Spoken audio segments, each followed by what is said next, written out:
থেকে বলছি। আয়মান খায়রুল ব্লগ থেকে আপনাদের আরও একবার স্বাগত জানাচ্ছি আজকের ভিডিও দেখার জন্য। আশা করছি সবাই আল্লাহর রহমতে ভালো আছেন। যে যেখান থেকে আমার এই ভিডিওটি দেখছেন, দূরের ও কাছের, দেশ ও দেশের বাহির থেকে, আমরাও আলহামদুলিল্লাহ ভালো আছি।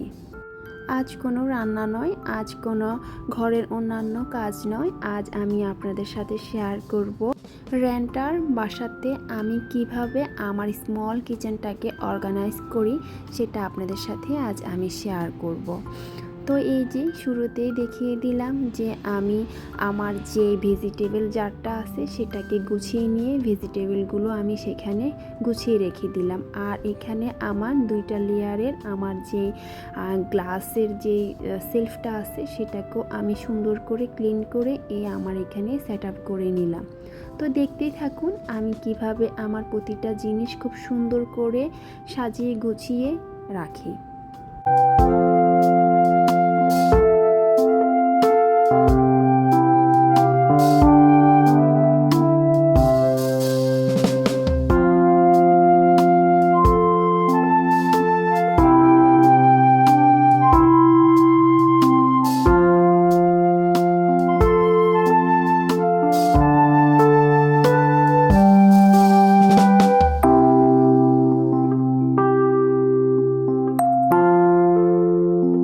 যেহেতু ভাড়া বাসায় থাকি আরও বিদেশের মাটিতে, তো এই যে এখানে কোনো কিছু যদি নষ্ট হয়ে যায় তো সেটাকে ঠিক করে দেওয়ার দায়িত্ব হলো আমাদের।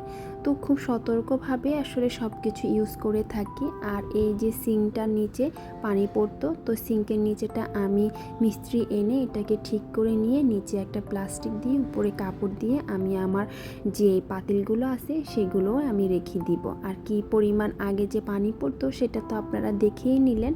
আর এই যে এখানে ড্রয়ারগুলোতেও আমি আমার যে যে প্রয়োজনীয় জিনিসগুলো সবগুলো অর্গানাইজ করে রেখে দিব। তো আমার সাথেই থাকুন আর দেখতেই থাকুন।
ড্রয়ারগুলোতে আমি প্রথমত স্পুন যে ট্রেটা নিয়ে আসছিলাম সেটাতে আমি স্পুনগুলো রেখে দিলাম। তারপরে আমি কিছু শুকনো মশলা যেগুলো আছে সেগুলো গোটা মশলা সবগুলোই আমি স্পাইসি সবগুলো রেখে দিলাম। আর নিচেটাতে সবগুলো স্ন্যাক্স যে কৌটাগুলো আছে সবগুলো রেখে দিলাম। আর এই যে আমার বিনস যে জারটা আছে অর্গানাইজারটা আছে সেখানে আমি সকল বিনসগুলোকে অর্গানাইজ করে রাখি। তো এবার চলে আসলাম আমি এখন রিফিল করে নিব এই কোটাগুলোতে আমার যত সব মানে হলুদ মরিচ এবং স্পাইসি যে পাউডারগুলো আছে সবগুলোকেই আমি এখন অর্গানাইজ করে নিব। তো আমার সাথে থাকুন আর দেখতে থাকুন।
তারপরে এই যে আমি ফাইনালি একটা যে উডেন র্যাক নিয়ে আসছিলাম সেটাকেও আমি খুব সুন্দরভাবে এখানে অর্গানাইজ করে দিলাম।